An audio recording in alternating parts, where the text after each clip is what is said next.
Welcome to BSW interiors. ఈరోజు morning నేను ఆఫీస్‌లో ఉన్నప్పుడు బ్రేక్‌ఫాస్ట్‌కెళ్ళానండి నా ఫ్రెండ్‌తో పాటు. బ్రేక్‌ఫాస్ట్ అయ్యాక బ్యాకెళ్తుంటే ట్రాఫిక్‌లో ఇరుక్కున్నాము. నా ముందు డ్యూక్ వెహికల్ పైన ఒకతనున్నాడు. అబ్జర్వ్ చేస్తే అతనికి కాలు అందట్లేదు. ఓన్లీ ఒక్క కాలే అది కూడా జస్ట్ ఫింగర్స్ టచ్ అయ్యేలాగా బ్యాలెన్స్ చేస్తున్నాడు. అది చూసి నేను నా ఫ్రెండ్‌తో అన్నాను, "అరేయ్! చూడరా కాలు కూడా అందట్లేదు అవసరమా డ్యూకు" అని అన్నాను. జస్ట్ సేఫ్టీ పాయింట్ ఆఫ్ వ్యూలో.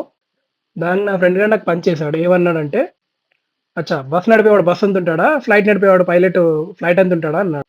సో, ఇలా అయినప్పుడల్లా ఏంటంటే, నా ఫ్రెండ్ గాడు పంచ్ చేసాడంటే నేను కామ్‌గా ఉంటాను. బట్ ఈసారి అది జరగలేదు. నేను కౌంటర్ అటాక్ ఇచ్చాననమాట. అది కూడా లాజికల్‌గా లైక్ బస్ నడిపేవాడికి యాక్సిలరేటర్, బ్రేక్, క్లచ్ కాళ్ళకి అందిస్తే సరిపోతది. అండ్ ఫ్లైట్ పైలట్‌కేమో ఏటీసీ సిగ్నల్స్, ఇన్‌స్ట్రక్షన్స్ వస్తే సరిపోతది.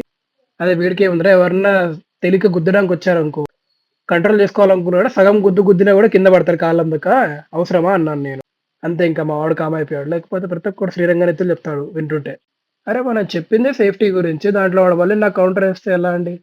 So, coming to the video. ఇది మనం చేసిన 3 బీహెచ్‌కే ఫ్లాట్ అండి. ఇందులో చూపించిన ఫ్లాట్ అంతా మావయ్య టేక్ కేర్ చేసి వర్క్ కంప్లీట్ చేశారు. వీడియోలో చూపిస్తున్న కలర్స్, టెక్స్చర్స్ అన్నీ క్లయింట్ సెలెక్ట్ చేసినవండి. మనం జస్ట్ ఏవేంటి అని టైప్స్ చూపిస్తాము. అందులో వాళ్ళకి నచ్చింది వాళ్ళు తీసుకుంటారు. కాకపోతే ఒక రిక్వెస్ట్ అండి. వీడియో క్వాలిటీని కొంచెం ఇగ్నోర్ చేయండి. ఇది ఫ్యూ ఇయర్స్ బ్యాక్ వీడియో అండి. బ్యాకప్ నుంచి తీసి మీకు పోస్ట్ చేసి చూపిస్తున్నాను. ఇప్పుడెందుకు చూపిస్తున్నానంటే to prove our existence in the market అండి. మేము గూడా ఎప్పటినుంచో కార్పెంటరీలో ఉన్నాము. ఇంటీరియర్స్ చేస్తున్నాం అని చెప్పడానికి.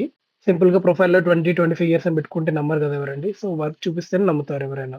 And for identity, also for credibility ఈ వీడియో అందుకే పోస్ట్ చేస్తున్నానండి. Thank you.